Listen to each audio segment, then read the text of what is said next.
الله يخرب بيتك، الله يخرب بيتك. بس هتقول لنا مالك؟ انت يا عم مالك انت ومالي في ايه؟ الله، انت هتخيل كاني يعني بكلم نفسي انا يا ناس. وطبعا ده كان حال كل اللي عمله تريبل كابتن لكابتن هالاند الجوله دي.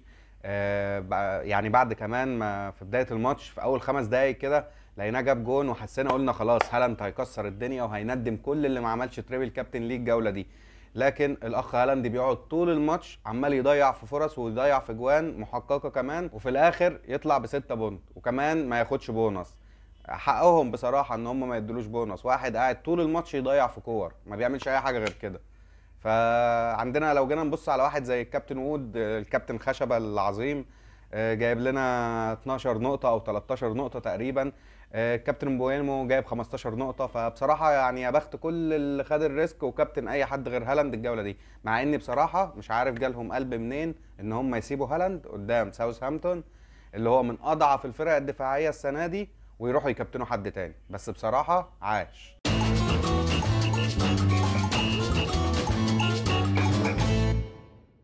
السلام عليكم، اهلا بيكم، نورتونا في حلقه جديده من برنامجنا وبرنامجكم سوبر فانسي. اهلا وسهلا بيكم. انا جاي اتكلم معاكم النهارده بصراحه عن تشكيلتي، واللي الحمد لله يعني اخيرا بعد 3-4 اسابيع الدنيا مش احسن حاجه فيهم، ومعظمنا كان بيطلع باسهم حمراء كتير، ما كناش عارفين نعلى في الترتيب، كل اللعيبه كانت بتخيش. لا الحمد لله الاسبوع ده حلو لناس كتير مننا قوي.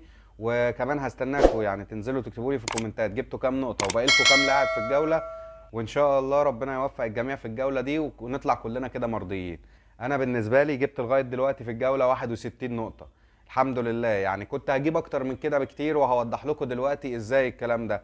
انا طبعا كان معايا كابتن هالاند اللي يعتبر بلانك الجوله دي ب6 نقط، كنت مكابتنه للاسف جاب لي 12 نقطه. وكان معايا كابتن وود جبته الحمد لله قبل الديدلاين اللي فات علشان يسجل جونين وبصراحه يطلع ب 13 نقطه، مفيش احلى من كده. ظبطني جدا مع انه بدا يبقى يعني ايه، ما نعتبروش من اللعيبه الديفرنشال لانه دخل في تشكيلات ناس كتير قوي في الفانتزي. يعني بعد كده ممكن نقول اللعيب الثالث اللي ظبطني بصراحه مبويمو، يعني ومع عوده ويسا اللي احنا هنبدا نتكلم برضو عنه كتير الفتره اللي جايه، لان الثنائيه دي يا جماعه هتبقى خطيره بصراحه. يعني لو جينا نتكلم عن ويسا ومبوينو في الماتشات اللي جايه لفريق زي فريق برنتفورد، هنلاقي بصراحه يعني ماتشات مفيش احلى من كده هجوميه. انا مش انا من الناس اللي اتكلمت من جولتين او 3 قلنا او قلت يعني ان ما تبصش للاوبشنات الدفاعيه من فريق برنتفورد.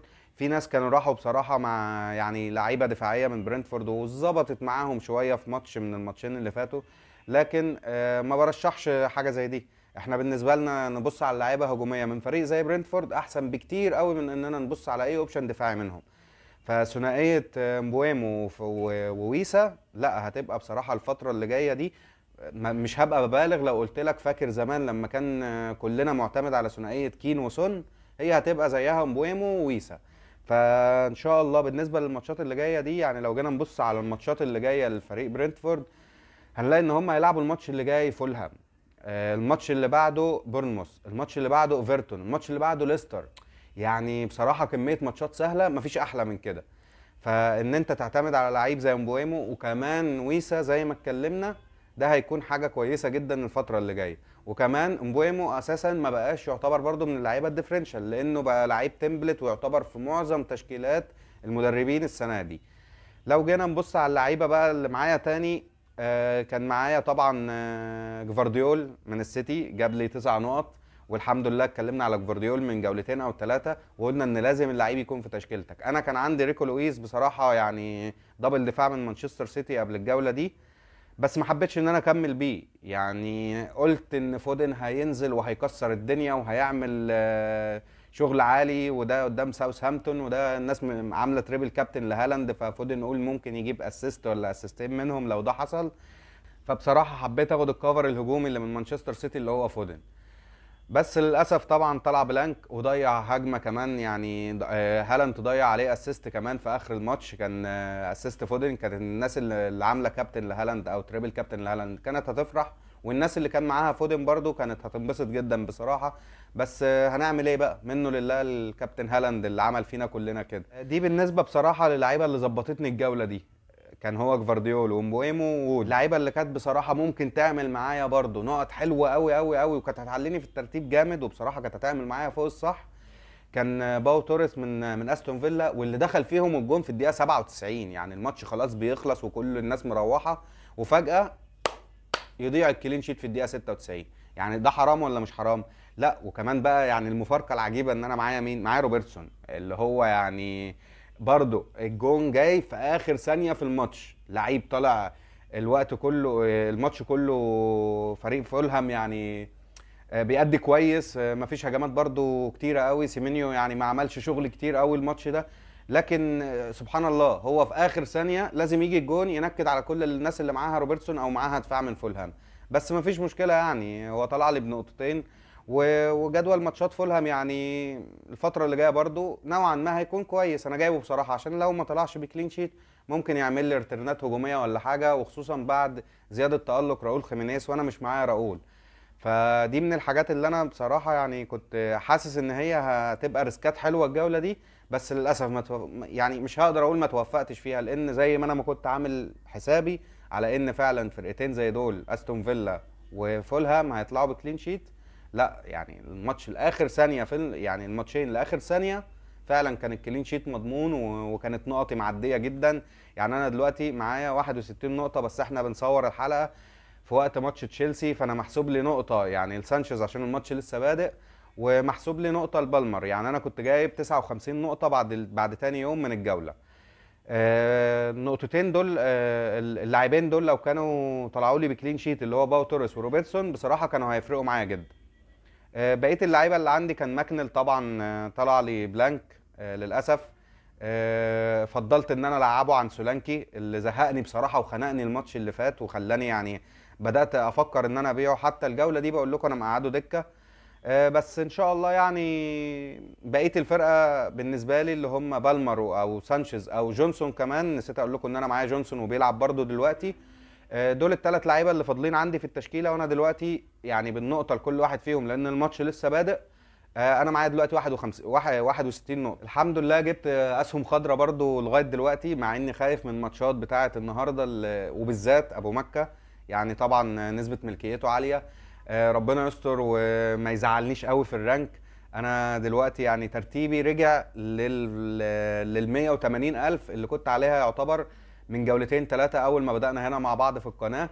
وان شاء الله ان شاء الله يعني حتى بعد الماتشات بتاعت النهارده ما قلش في الترتيب جامد قوي، حتى لو هنزل عن كده شويه، بس برضو ان شاء الله هيبقى اسهم خضراء عن الجوله اللي فاتت. انا الجوله اللي فاتت كنت مخلص تقريبا على ترتيب 280 الف 300 الف حاجه زي كده، بس انا لغايه دلوقتي 180 الف والحمد لله راضي جدا عن النتيجه دي.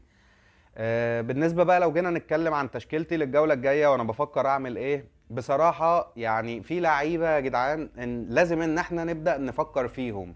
يعني انا ويسا من اللعيبه اللي لازم هجيبها بصراحه الجوله الجايه، مش هستنى كمان لجولات بعد كده.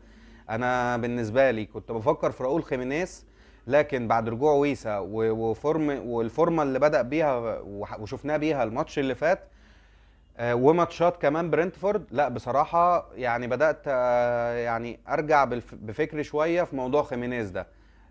ناوي إن أنا يبقى معايا في الهجوم ويسا وود وهالاند. ليه؟ معلش في الكلمة، في لعيبة الاتنين يعني لو جينا نبص على وود ومعاه ويسا الاتنين مش بتمن هالاند، فحرام إن أنا أكون يعني مبوظ تشكيلتي بسبب لعيب ما بيجيبليش نقط كتير وناسي اللعيبه التانية. لا نبدا بقى نبص على اللعيبه التانية، نبدا ندي فرصه لواحد زي فاردي مهاجم احنا شايفينه بيعمل ايه، حتى الماتشات اللي مقفله بيعرف يطلع لك فيها بجون.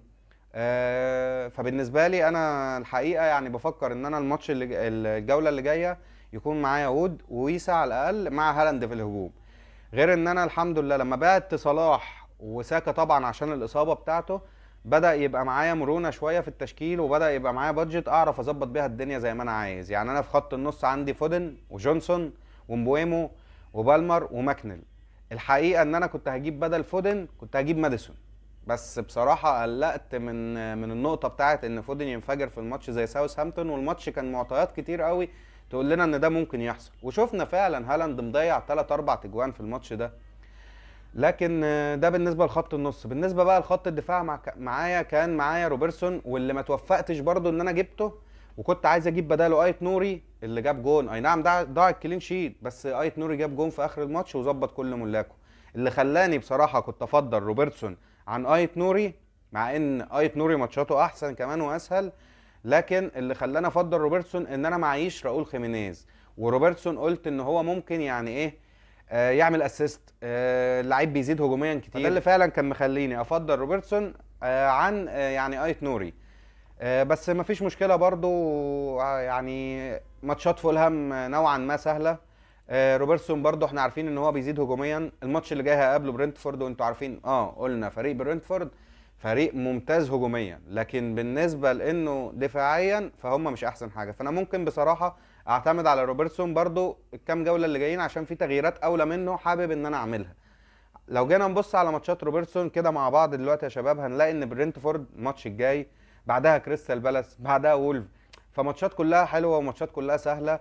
اللي ممكن ان انا اغيره او اجيب بداله ايت نوري الحقيقه عندي في التشكيله هو اللاعب باو توريس، لاعب استون فيلا، اللي ماتشاتهم هتبدا تبقى صعبه جدا جدا جدا الفتره اللي جايه.